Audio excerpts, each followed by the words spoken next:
So knowing the history really does matter. Knowing the history matters.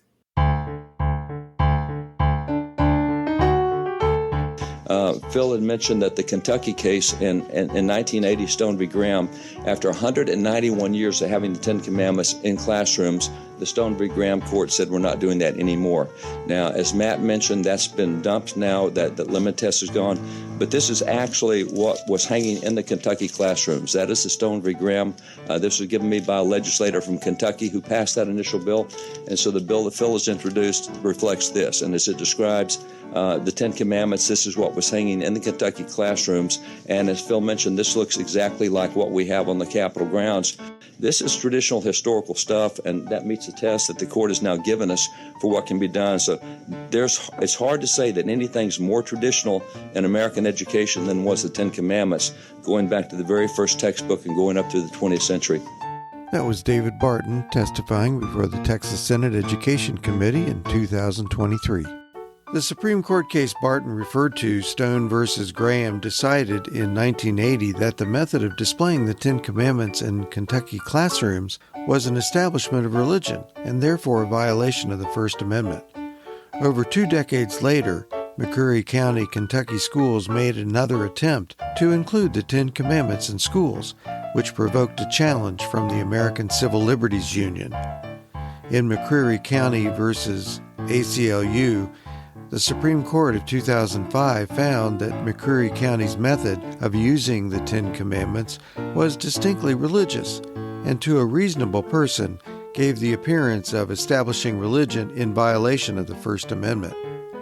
2 contrasting views of the separation of church and state were on display in McCreary County. Justice David Souter wrote and delivered the majority opinion on June 27, 2005.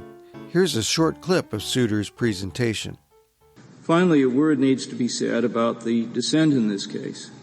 The dissent calls for jettisoning decades of precedent adhering to the neutrality principle to return what it believes to be the framers' understanding of the Establishment Clause. But the dissent's account of history is not compelling and certainly not sufficient to overrule 60 years of precedent recognizing government neutrality as an objective of the Establishment Clause. While the dissent cites evidence showing that some framers, like our first president, included religious references in official speech, there is evidence that equally prominent figures like Jefferson and Madison believed that those references to be forbidden under the Establishment Clause. And if the history of official religious acknowledgement is too murky to justify departing from our neutrality precedents, then the new rule that the dissent derives from history should quicken our resolve to stick with precedent. For the dissent would allow the government to espouse and acknowledge the core religious beliefs of some religious faiths, those that are monotheistic but not others. While some members of this court have argued that the Establishment Clause forbids only discrimination among religious sects but not between religion and irreligion, this is the first time the view has been advanced that the government may favor some religions but not others. We think that this view flies in the face of the neutrality the framers thought necessary to prevent the religious strife with which they were all too familiar. As for us, we are centuries away from the St. Bartholomew's Day massacre and from the treatment of heretics in early Massachusetts. But the divisiveness in religion in current public life is indisputable. This is no time to turn our back on a principle of neutrality that has served religious liberty and freedom of conscience so well. Justice O'Connor has filed a concurring opinion. Justice Scalia will announce the dissenting opinion. Then, in his dissent, Justice Antonin Scalia presented a view which may sound familiar.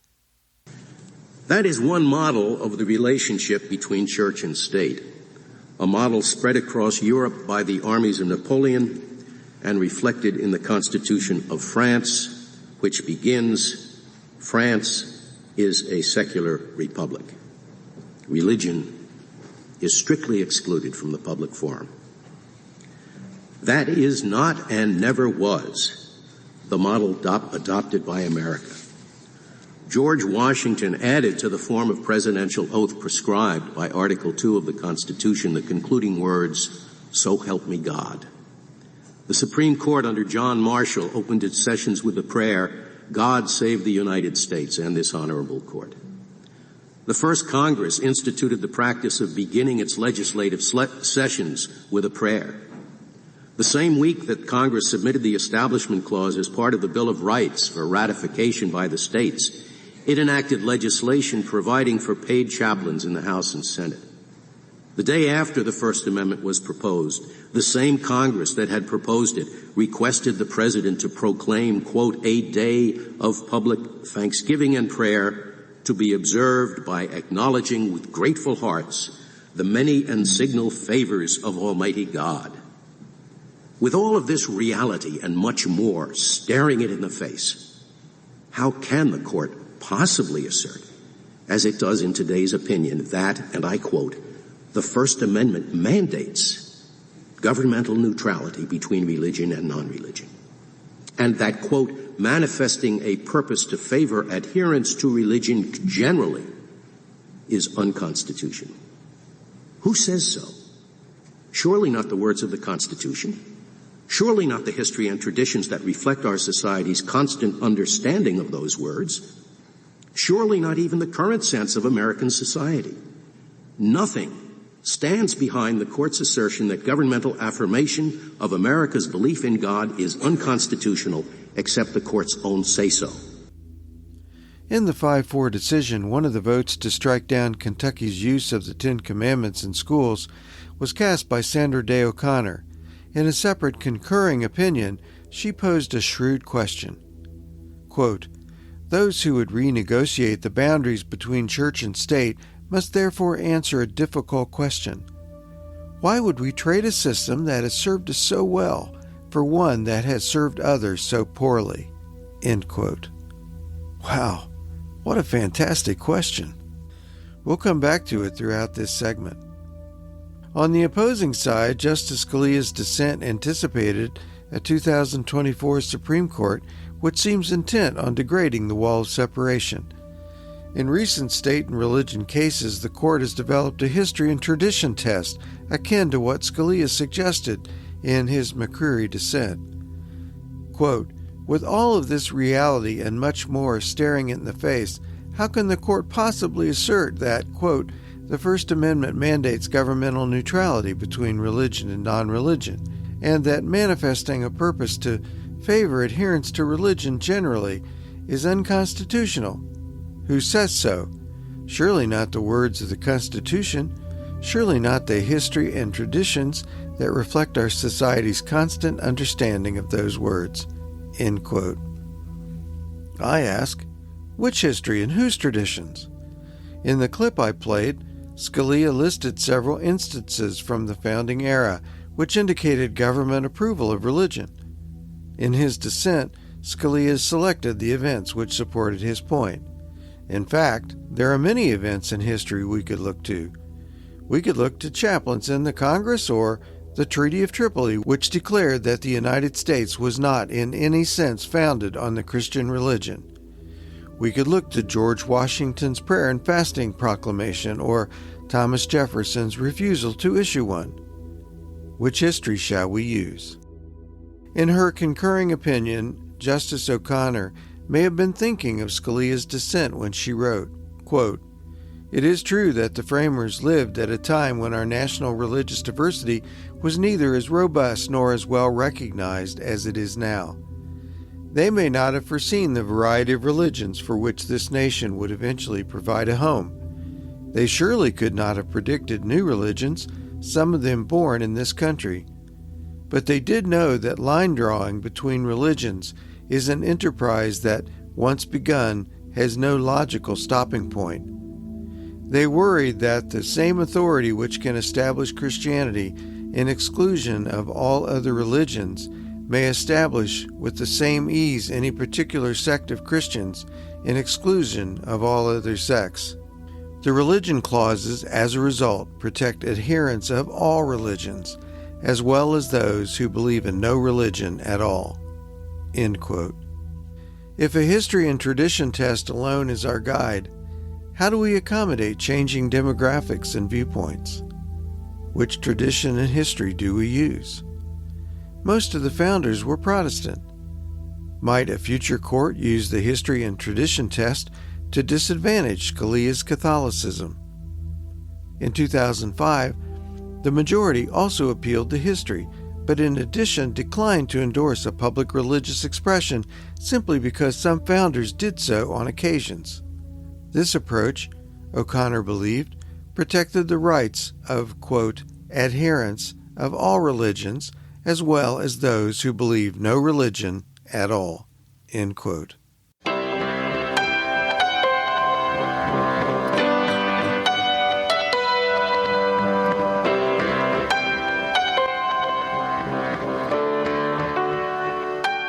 Walking through the morning, barely anyone to watch this scene. Milk trucks of Manhattan, and the willow branches tipped with green. But the season's going somewhere. Spring to spring and fall to fall. Things will walk a little further, 'cause the world awaits us all. Hi, I'm Warren Throckmorton, co-author with Michael Coulter of Getting Jefferson Right, fact-checking claims about Thomas Jefferson. This is Telling Jefferson Lies, a podcast series about how history can be hijacked for ideological and political purposes. Initially, I focused on the unprecedented action of publisher Thomas Nelson to pull David Barton's book on Thomas Jefferson from publication due to historical errors. Since then, I have examined specific historical errors associated with Christian nationalism and the negative consequences of mixing church and state. In these final episodes, I want to give testimony to the virtues of the separation of church and state. This is episode 13, The O'Connor Question. Bars are open down Rivington Street. No call, no show to work today. Wondering if this girl can get something to eat. Well, that job just took the breath from him, and the paycheck never sat too tall. Wants to give that girl the best he's got, 'cause the world awaits us all. Welcome to the beginning of the end of the Jefferson Lies series. I really enjoyed putting this on, and I hope you have gotten something out of it.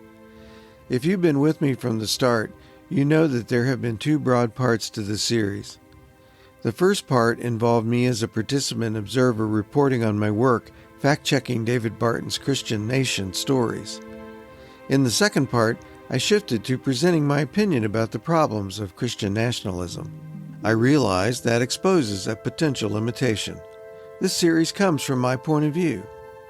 Although I interviewed 30 experts, I chose what to include from the interviews in the segments. I also asked them to be in the series because I liked what they had to say or had written. By the way, I want to express my thanks to every one of them. I had several purposes for this series. First, I wanted to tell the story behind Getting Jefferson Right and its role in how and why David Barton's Christian nationalist book on Thomas Jefferson was pulled from publication. Then I wanted to advance the premise that Christian nationalism requires either a revision of history or the Constitution, or both. Finally, after some meandering around, I want to say what I believe when it comes to church and state. On that final point, Justice Sandra Day O'Connor's question is the perfect jumping-off point. Let me read it again. Quote, "Those who would negotiate the boundaries between church and state must therefore answer a difficult question. Why would we trade a system that has served us so well for one that has served others so poorly?" End quote. Let that sink in. In that very short statement, O'Connor summed up my feelings on the subject as reflected in this series. Separation of church and state is an American innovation designed to address the flaws of a system which, quote, served others so poorly, end quote. Currently, I see separation of church and state being threatened in the United States. And this series is one of many efforts to ask why and say, hey, let's not trade the system that has served us so well. My belief is this: when it comes to the question of church and state, The U.S. was founded as a republic with no collective intention to officially favor Christianity. It seems to me that there are three possible responses to this premise. One is agreement. A second is that I'm correct on the history, but that the founders got it wrong and should have included reference to God and Christ in the charter documents. A third response is no, Throckmorton, you're wrong. America was founded as a Christian nation. Some Christian nationalists throughout history and today take that view. The third response is what I've spent much of the first part of this series critiquing. Some Christian nationalists say that the nation is an actual covenant with God. Others say the Christian character is more symbolic or aspirational, but either way, Christian nationalists say the founders intended for America to be governed according to Christian principles and give preference to Christianity as a religion. I hope in prior episodes I've given you good reason to doubt the Christian nationalist storytelling behind that view. My aim in this segment is to affirm, with the help of expert testimony, that the United States was founded as a republic with the intention to keep church and state separate. The American venture into the separation of church and state was, and is, an experiment, but one which very religious founders decided to conduct based on their bad experience with establishments and their knowledge of the history of those establishments. You can find evidence to support both sides of this issue, but in the Constitution and Bill of Rights, the founders made their choice. Starting off is historian Charles Haynes, Senior Fellow for Religious Liberty at the Freedom Forum and First Amendment expert. I would say that, unfortunately, a good number of Americans, I hope it's a minority, believe that separating church from state is the root cause of America's moral decline and all manner of social ills. And despite ample historical evidence to the contrary, they seem to strongly believe that the United States was founded as a Christian nation. And I know you addressed this with your listeners in another broadcast, so they understand that that's the belief out there. And they believe that the blessings of liberty are derived from our acknowledgement as a nation of God, by which, of course, they mean their God or their understanding of God. Reminds me of what James Dunn, the great religious liberty advocate and Baptist leader, used to say, you know, Charles, the trouble with theocracy is everyone wants to be Theo. And that's right. That's exactly the trouble historically and today. People think that it's their religion that needs to be at the helm and everyone else in the hatches. Christian nationalist history typically teaches that the United States was founded to be a Christian Protestant republic. David Barton says the Constitution quotes the Bible verbatim. Many, including Barton, say the United States entered a covenant with God. But I have questions. Who represented the people at the covenant meeting? Who exactly did God meet with? In the Christian nationalist rendering of events, God didn't include the enslaved or the native people who actually inhabited the land. Instead, the Mayflower Compact or John Winthrop's sermon, a model of Christian charity, is often offered as evidence of the covenant. Let's stop a minute on Winthrop's sermon with its famous reference to a city on a hill. Historian Abram Van Engen, in his book City on a Hill, A History of American Exceptionalism, has thoroughly documented how Harvard historians Perry Miller and Sack Van Berkovich decided to make Winthrop's sermon a model of Christian charity, and the Puritan settlement the beginning of the real America. Rather than earlier settlements, Plymouth Rock or Jamestown, Miller originally, and Berkovich following him, crafted a persuasive narrative which placed Boston at the origin of America. According to Van Engen, Miller and Berkovich went so far as to invent facts to elevate the status of the Winthrop sermon. Harvard historians stooping to wall builders' tactics? Say it ain't so. In Van Engen's telling, he highlighted the work of Perry Miller to bring the Puritan story to America's schoolchildren. Miller wrote, quote, "Without some understanding of Puritanism, there is no understanding of America," end quote. Because of that belief, in 1938, Miller wrote a history book which was widely used in American schools. Of course, the real evangelistic work was done by Ronald Reagan. although every president since Kennedy had previously referred to the sermon's invocation of America as a city on a hill, Reagan made it central to his vision of American exceptionalism. In this way, a sermon unremarkable in its time came to provide a usable past for a modern purpose. When it comes to the separation of church and state, not everybody agrees that Winthrop is the place to start. For me, Roger Williams is still such a central character in this whole narrative. Roger Williams, of course, was a Puritan who very quickly ran afoul of the Puritan authorities in Massachusetts because he objected to the interleaving of church and state. And Roger Williams is also responsible for this metaphor that we use all the time. That is the separation of the garden of the church from the wilderness of the world by means of a wall of separation. Now, what's lost in that metaphor, it seems to me, with our modern sensibilities, is the fact that Roger Williams and his contemporaries were not members of the Sierra Club. That is to say, they did not share our romantic notions about wilderness. Wilderness for them was a place of danger where evil lurked. And so when Roger Williams talks about separating the garden of the church from the wilderness of the world, he is eager to maintain the integrity of the faith, lest it be corrupted by too close an association with the state. The actions of Williams and those who followed him to Rhode Island merit mention. Their first governmental agreement in 1837 was simple, but was relevant, quote, only in civil things, end quote.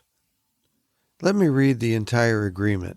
Quote, "We whose names are hereunder, desirous to inhabit in the town of Providence, do promise to subject ourselves in active or passive obedience to all such orders or agreements as shall be made for public good of the body in an orderly way, by the major assent of the present inhabitants, masters of families, incorporated together into a town fellowship, and such others whom they shall admit unto them only in civil things." End quote.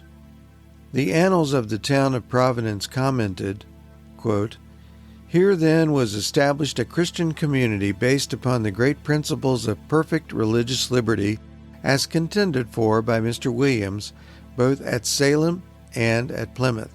End quote. Following that simple agreement was a more complex charter with a simple statement carrying forward the pledge of religious freedom. The relevant clause in the 1640 Providence Agreement for a government was, quote, "We agree, as formerly hath been the liberties of the town, so still to hold forth liberty of conscience." End quote. There were 39 signers of that document, one of which I am proud to say was my ancestor, John Throckmorton. Why not use the Providence Agreement for a government as a founding document? Or why not Williams' book, The Bloody Tenet of Persecution? Winthrop's sermon has the rhetorical advantage, but arguably the movement Williams started is the more American position when it comes to separation of church and state. As Randall Balmer notes, the framers had the example of Williams and Rhode Island, but also other mid-Atlantic states, which demonstrates that there was a parallel movement toward religious freedom developing alongside the old world of the Puritans and other states with religious establishments. The story of the Puritans is so embedded in our national consciousness. And part of the narrative is that they were seeking religious freedom. Well, that's true, they were. But what complicates that narrative is that they wanted at the same time to deny religious freedom to everyone else. And that was part of the reason that Roger Williams was kicked out of Massachusetts, went to Rhode Island to establish there a haven of religious freedom and religious diversity. But that wasn't the only place in the colonies. If you look at New Amsterdam, New Netherland under the Dutch, which of course becomes New York after 1664. you have an extraordinary diversity of religious groups. You had the Dutch Reformed Church. You also had the Huguenots, the French Protestants. You had Catholics. You had Jews in New York after 1654. Presbyterians, Lutherans, you can go on and on. There's an extraordinary spectrum of religious diversity in the middle colonies, New York and New Jersey, and certainly in Pennsylvania as well under William Penn. And so one of the challenges facing the founders as they are trying to forge this new government is what to do with religion. Now, the traditional pattern had been to interlock religion with the political structure, with government. But the founders saw all of the problems with that back in the old world, England and in Europe, where you have these wars of religion. And they said, no, we're not going to do that. We're going to try something new. So part of the reason for that was the experience back in the old world, but also looking at the diversity already present in the Atlantic colonies. And they said, let's stay away from religion and let's let the government function separately from religion. And that was a radical idea at the time. What if Miller and Berkovich had considered Roger Williams' Rhode Island the true American beginning, or at least considered the tension between coercion and religious freedom as a key struggle? What if they just reported what happened? According to Van Ingen, no one much cared about Winthrop's sermon with the city on a hill punchline until Miller became its hype man. If I was writing about the beginning of America, I would make it a drama involving the tension of ideas between Rhode Island and Massachusetts and feature Roger Williams and his compatriots on one side and Winthrop and the Puritans on the other. Williams and his followers came up with a distinctly American innovation, the separation of church and state, and implemented it in their government.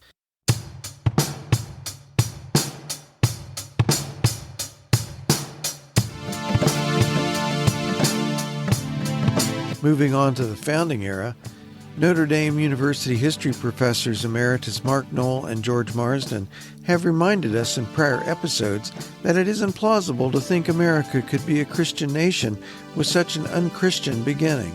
According to Knoll and Marsden, historical research just doesn't support the Christian nation conclusion. They believed that in 1983 when they wrote Search for Christian America along with Nathan Hatch, and they believe it now.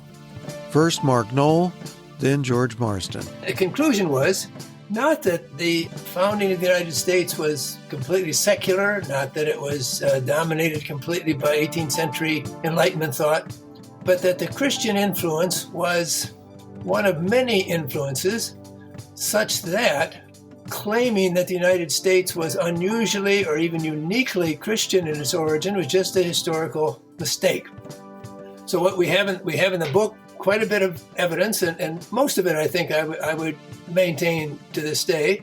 In particular, the fact that the primary ideology of the American Revolution was an ideology dominated by 18th century concerns about the way in which tyranny promotes vice, vice undercuts virtue, and the undercutting of virtue destroys liberty. Now, there are Christian contributions to that notion, and some of the good work that's come out subsequently.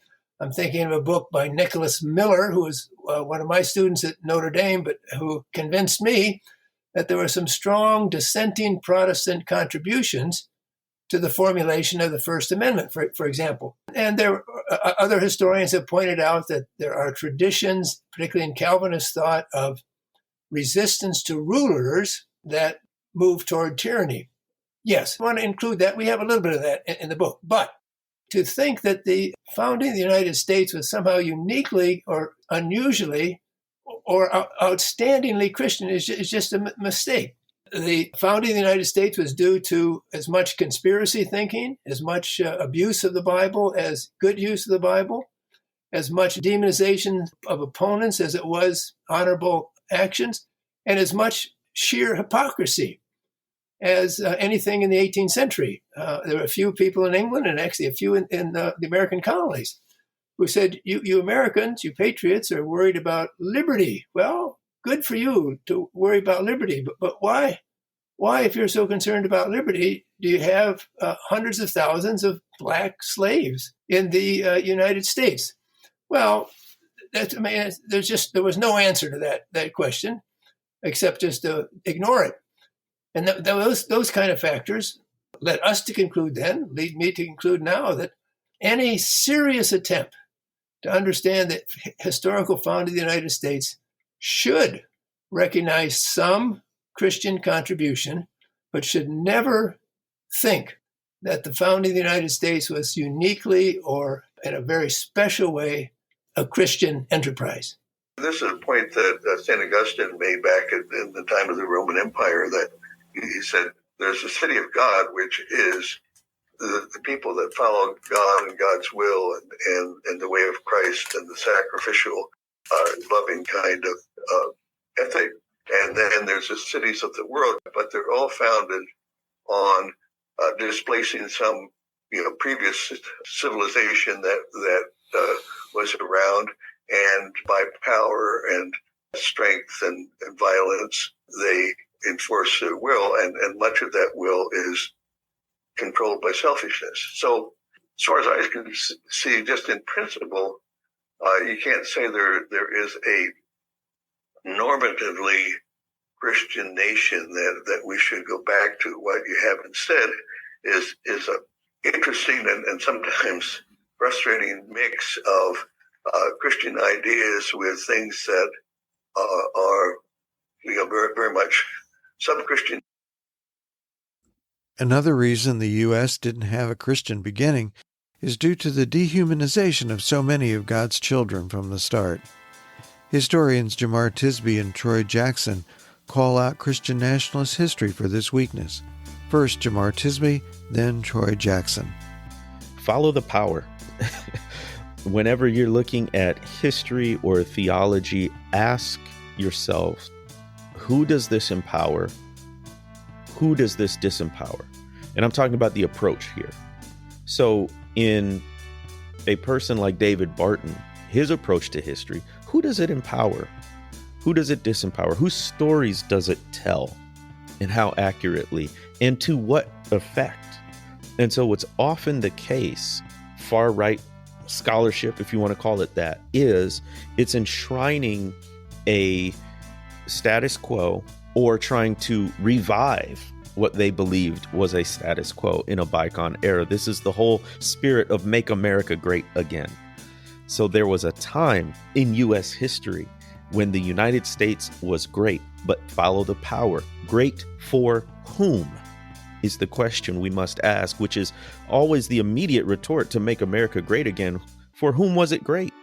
Because it wasn't great for women, for Black people, for LGBTQ people, for poor people. It's still not great.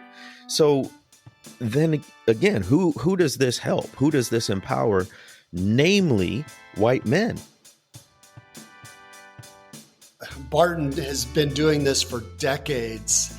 It's taking some quotes and some thin evidence to cast us as a fully Christian nation at our founding, and not recognizing the complexity of theological views at our founding, and also, to me, not really reckoning in any appreciable way with the racism and white supremacy that was so prominent in the compromise that was required to make this a union around slavery, the treatment of Native Americans, not just treatment, but genocide and forced removal of Native Americans.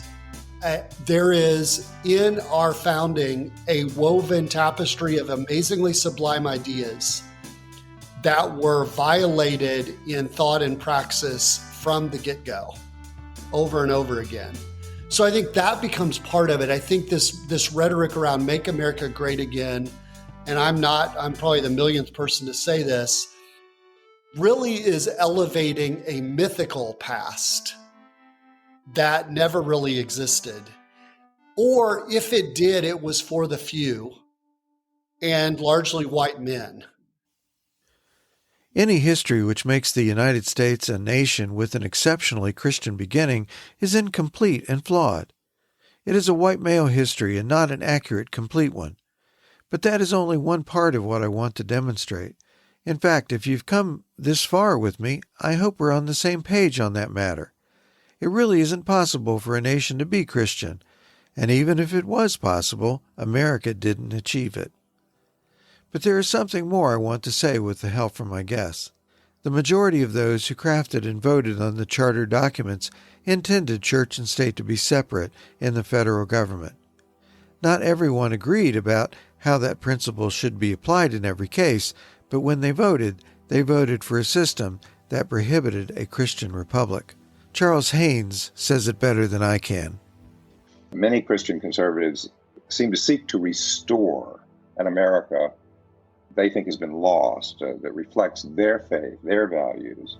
And in this view, the Supreme Court is the villain, has wrongly interpreted the Establishment Clause of the First Amendment to exile religion from public life and destroy the Christian ethos that has made America great, in their view.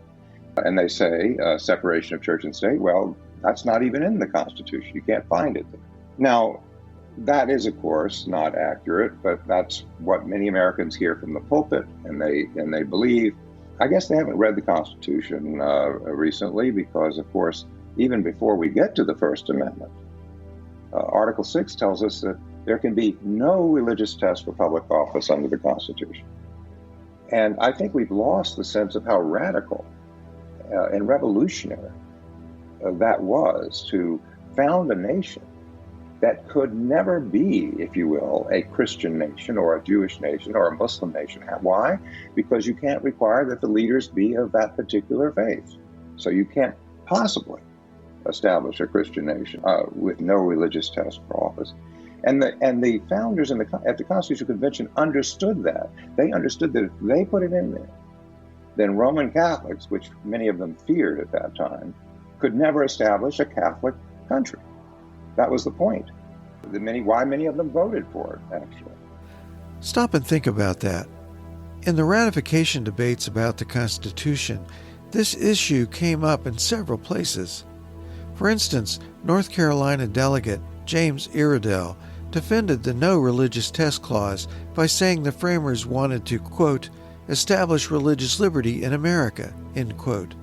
Iredell said, quote, I consider the cause under consideration as one of the strongest proofs that could be adduced that it was the intention of those who formed this system to establish a general religious liberty in America. But it is objected that the people of America may, perhaps, choose representatives who have no religion at all, and that pagans and Mahometans may be admitted into offices. But how is it possible to exclude any set of men without taking away that principle of religious freedom which we ourselves so warmly contend for? This is the foundation on which persecution has been raised in every part of the world. The people in power were always right and everybody else wrong. If you admit the least difference, the door to persecution is opened. End quote. Iredell was mindful that the United States might change in some future day, even if he hoped it would not happen. Quote, it is apprehended that Jews, Mahometans, pagans may be elected to high offices under the government of the United States. Those who are Mahometans, or any others who are not professors of the Christian religion, can never be elected to the office of president or other high office but in one of two cases. First, if the people of America lay aside the Christian religion altogether, it may happen. Should this unfortunately take place, the people will choose such men as think as they do themselves. Another case is, if any persons of such description should, notwithstanding their religion, acquire the confidence and esteem of the people of America by their good conduct and practice of virtue, they may be chosen. I leave it to gentlemen's candor to judge what probability there is of the people choosing men of different sentiments from themselves. End quote. Reading that is almost more sanity than I can bear.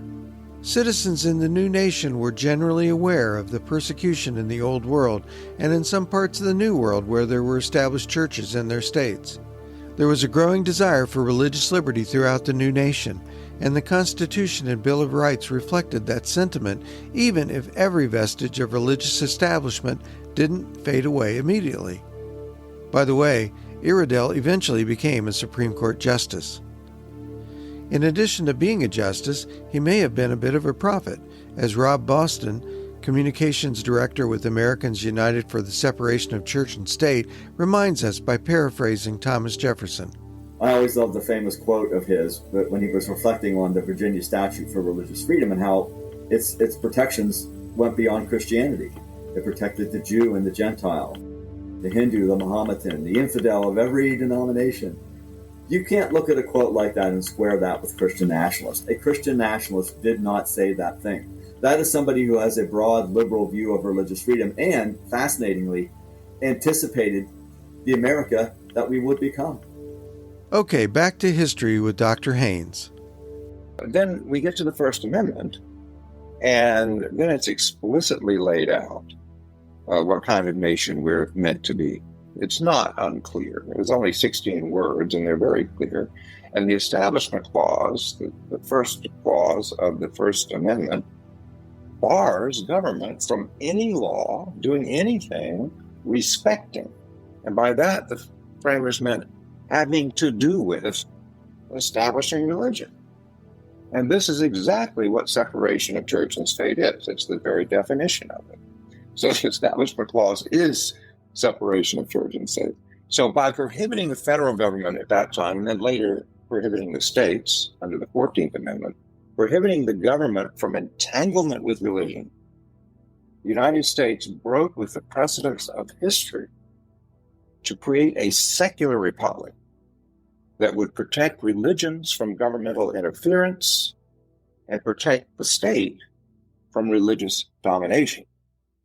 So no establishment, separation of church and state, is, I would argue, one of America's greatest contributions to humanity. Because entanglement of church and state has been a leading cause of violence and oppression throughout history. And this remains true in many parts of the world today.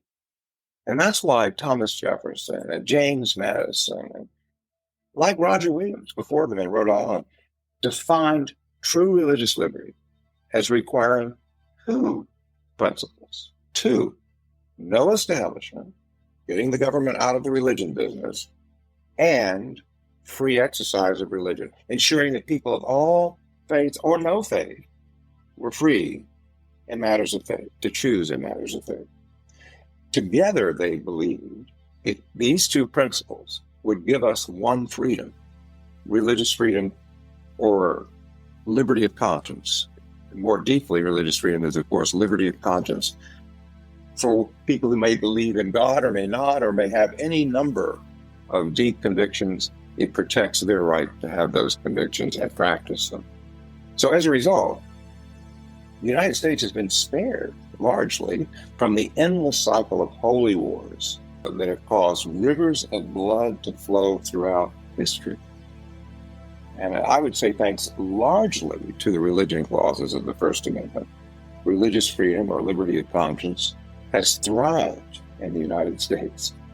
You know, despite our flaws, and we have them, and we've had dark chapters in our history concerning religious oppression, but despite those flaws, and despite the work that's still to be done, because the playing field is not yet level for everyone, but despite those things, this country is today, I would argue, the boldest and most successful experiment in religious freedom the world has yet seen.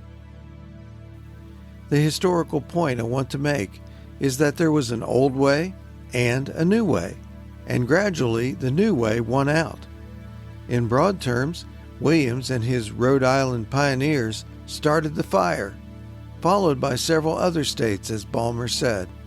Then the Virginia Statute for Religious Freedom in 1786 was passed. Then Article 6 of the Constitution came along. Then the First Amendment, and by 1833, state establishment gave up the ghost in Massachusetts. Even though there were many people who wanted more Christianity in the federal government, when the founders all got together and crafted rules to live by, They gave us separation of church and state.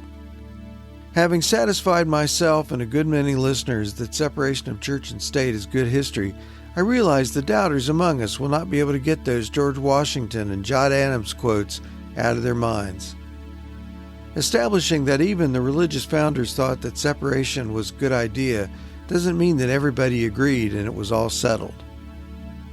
As Randall Balmer reminded us in a previous episode, the Christian nation urge has never gone away. We need to hear this again. When religious groups, particularly Christians, feel under siege or there is a crisis in the nation, they tend to flee towards some form of Christian nationalism. During the War of 1812, Timothy Dwight, president of Yale, lamented the fact that the founders had refused to or neglected to include some reference to Christianity in our charter documents. During the Civil War, the Confederacy was criticizing the United States Constitution because it contained no references to Christianity as being the basis for the founding of the nation. And so there's a movement called the National Reform Association that drafts an amendment to the Constitution to designate the United States as a Christian nation. Abraham Lincoln refused to act on that. After the school prayer decisions of the early 1960s, there's another effort to designate the United States as a Christian nation, and it even has the support of Everett Dirksen, the venerable Republican senator from Illinois, who proclaimed that he was positively evangelistic about this effort to make the United States into a Christian nation. At each point of crisis in American history, there have been these efforts to declare that the United States is a Christian nation. And I think we're seeing that again today. There's a sense on the part of many people of faith, and many of them are sincere about it. Some I think are not so sincere, but others are sincere about it. And they are saying the only way to save the republic, the only way to save our nation is to make these sorts of declarations. History, I think, has proven them wrong about that. That is to say, the United States functions best as a multicultural society. This is where we find ourselves today. Although different issues consume us and we fuss in different ways, over social media instead of through pamphlets and newspapers, we are still debating the best relationship for the church and the state. As I reflect on this, I can't help but think of Justice O'Connor's challenge to Justice Scalia. At the same time, I call on us all to get our history right. I realize correct history is often in the eye of the beholder. One problem with using history and tradition as a sole guide for deciding appropriate church-state separation is the fact that history can be quote-mined and selectively cited.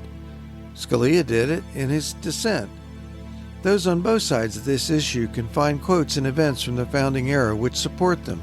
For instance, what would Scalia say to James Madison, who wrote the following to the Reverend Jasper Adams in September of 1833? Madison said, quote, "I must admit, moreover, that it may not be easy in every possible case to trace the line of separation between the rights of religion and the civil authority with such distinctness as to avoid collisions and doubts on unessential points. The tendency to an usurpation on one side or the other, or to a corrupting coalition or alliance between them, will be best guarded against by entire abstinence of the government from interference in any way whatsoever, beyond the necessity of preserving public order and protecting each sect against trespasses on its legal rights by others." End quote. Furthermore, the past is full of apparent contradictions. For instance, George Washington called for a day of Thanksgiving and Thomas Jefferson did not. Who will be our model?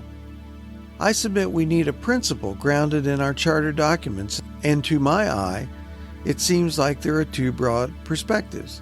One is that church and state should stay separate, and the other is that they may mix. In my opinion, the American innovation of separating church and state has a lot to recommend it when one considers the alternative. There may be flaws and some problems to address, as Madison said, but it sure beats the alternative. In this, I agree with Sandra Day O'Connor. And that's the general message of this series. David Barton and Stephen Wolfe are particular cases, but there's a whole world of Christian nationalists out there who want some level of establishment or preferential treatment of Christianity. In my view, this is dangerous and threatens the Republic as conceptualized in our charter documents. Separation of church and state is good history, and in the final episode to come, I explore what's good about separation for the church and the state.